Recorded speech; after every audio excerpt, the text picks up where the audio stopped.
اسلام آباد متحدہ عرب امارات نے ورک ویزا کے حامل پاکستانیوں کے لیے نئی گائیڈ لائن جاری کر دی۔ NCOC کے مطابق UAE کے لیے پرواز کی روانگی سے 48 گھنٹے قبل کی PCR منفی ٹیسٹ رپورٹ لازمی ہوگی۔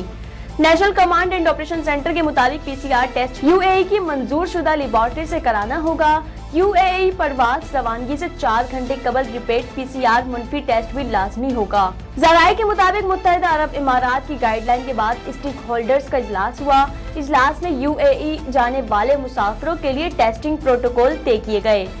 سول ایسوسی ایشن اتھارٹی ایئرپورٹس پر ریپیٹ PCR ٹیسٹ کے لیے کاؤنٹر بنائے گئے۔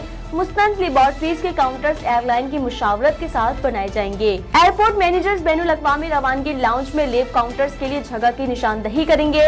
NCOC نے ہدایات کی ہے کہ FIA اور ANF immigration counters per staff کی تعداد میں اضافہ کریں گے۔ مسافروں کے ریپیٹ PCR ٹیسٹ کے بعد بورڈنگ کو مقررہ وقت میں یقینی بنایا جائے گا۔ آپ جشن آزادی کی تیاری کیسے کر رہے ہیں؟ اپنی 10 سیکنڈ کی ویڈیو یا تصویر ہمیں بھیجیں۔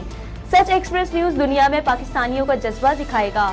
ہمارا WhatsApp نمبر آپ کی اسکرین پر۔